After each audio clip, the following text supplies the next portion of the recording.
Hello my dear friend, welcome back to your channel. तो आज की इस वीडियो में हम करने जा रहे हैं एमकॉम सेकंड ईयर MCO 7 जो हमारा लास्ट सब्जेक्ट है उसकी unit number first.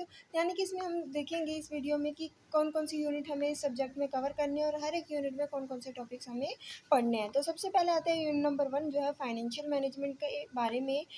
Financial management का इंट्रोडक्शन इस वीडियो में हम पढ़ेंगे, इस चैप्टर में हम पढ़ेंगे। उसके बाद हम देखेंगे कि nature of finance, function, evolution of financial management, की activities of financial managers, goals of financial management, risk return trade off as a guiding factor in decision making, organisation of finance function, challenges for financial manager. ये थी हमारी unit number 1 जिसमें हमने वो सारे topic पढ़ने। अब आता है unit number second. Unit number second है हमारी टाइम वैल्यू ऑफ मनी, जिसमें हमें पढ़ना है future value of a single cash flow, future value of an annuity, present value of a single cash flow, present value of a series of cash flow, जिसमें हमें पढ़ना है present value of an annuity and present value of uneven cash flow.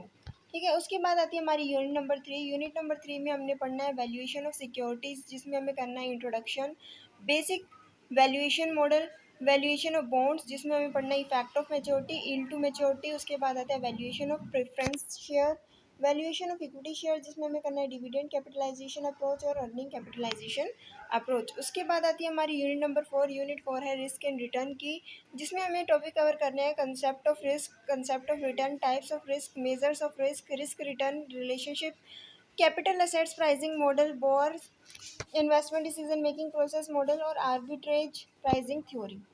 ठीक है, इसके बाद आती है हमारी यूनिट नंबर 5 जिस जो है कॉस्ट ऑफ कैपिटल।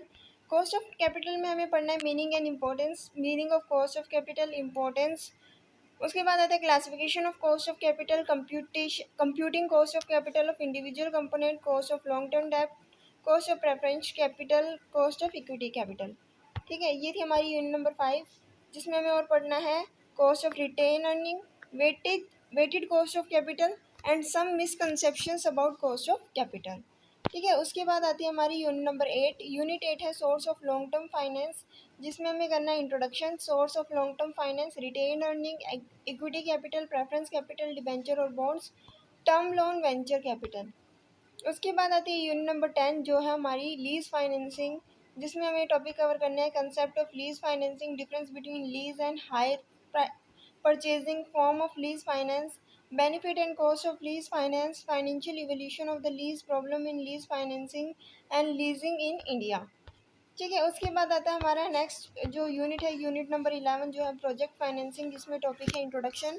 सबसे पहले हमें पढ़ना है इंट्रोडक्शन में what is project financing, requirement for project financing, ideal candidate for project financing, आप कैसे कैसलेट ऑन कॉनकैन रेलवे प्रोजेक्ट। उसके बाद आता है rational for project financing, need for SPV, need for contractual bundling, free cash flow conflict, efficient structuring of debt contract, reducing asymmetric information and signaling cost, project finance versus corporate finance. उसके बाद आता है हमारा next topic risk identification, assessment and mitigation in project finance, deal structuring जो है completion risk, technological risk, raw material supply risk, operation and maintenance risk, economic risk, financial risk, currency risk, political risk, environmental risk, force majeure risk, implications for project risk financing.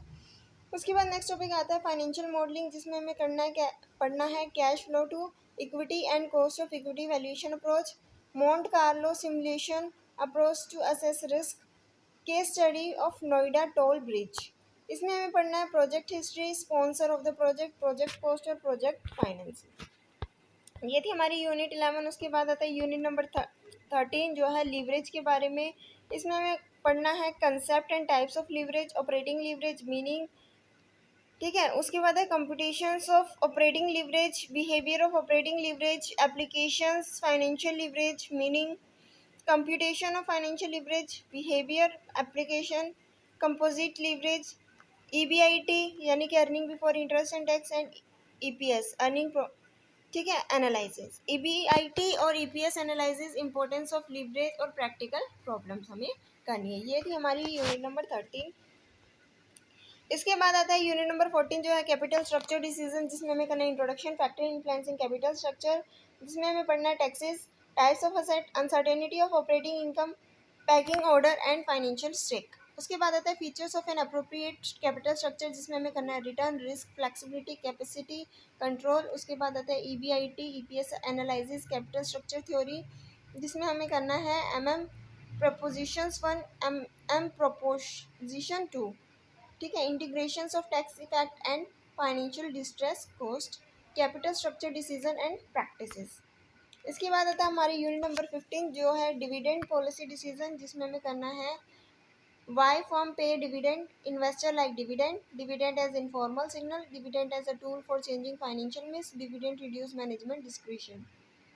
Determinants of dividend payout ratio, availability of growth opportunity, liquidity position of the firm, debt market condition, control consideration. Stable dividend policy, dividend follow earning, dividend follow a smoother path than earning, dividend follow life cycle of the firm, dividend decision and valuation of firm, the dividend irrelevance school, dividend are good school, radical positions on dividend policy। उसके बाद legal aspect of dividend, जिसमें हमें करना है section 205 of the companies act, the company transfer to reserve rules 1975, the companies declaration of dividend out of reserve rules 1975। इसके बाद आता है dividend policy in practice, share buybacks. Share buyback में हमें करना है what are share buybacks, rationale for share buyback, how can you use buyback to increase share holder value, share buyback as a value migration tool, ठीक है। इसके बाद आती है हमारी यूनिट नंबर 16। यूनिट 16 है वर्किंग कैपिटल। इसमें पढ़ना introduction, working capital meaning, type and significance, factor influencing working capital requirement, operating cycle, ascertaining working capital requirement, financing of working capital, role of money market, working capital control and banking policy, ठीक है।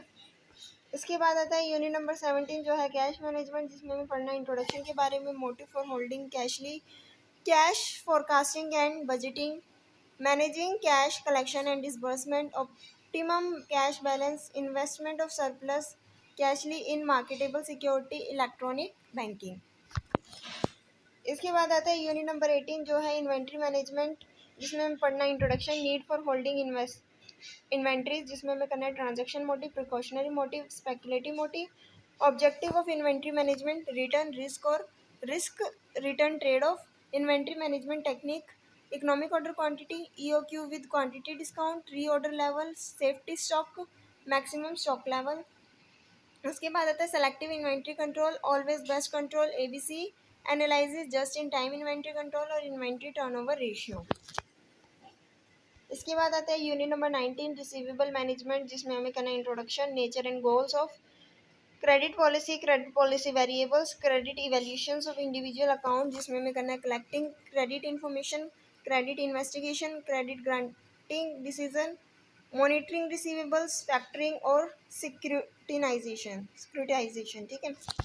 ये थी हमारी 19th unit, last unit इस subject की। इसमें हमें total 19 unit cover करनी है और हर यूनिट में जो भी टॉपिक हमें कवर करने हैं वो हम देख चुके हैं, ठीक है। अगर वीडियो अच्छी लगी तो वीडियो को लाइक शेयर सब्सक्राइब करना मत भूलिएगा। Thanks for watching.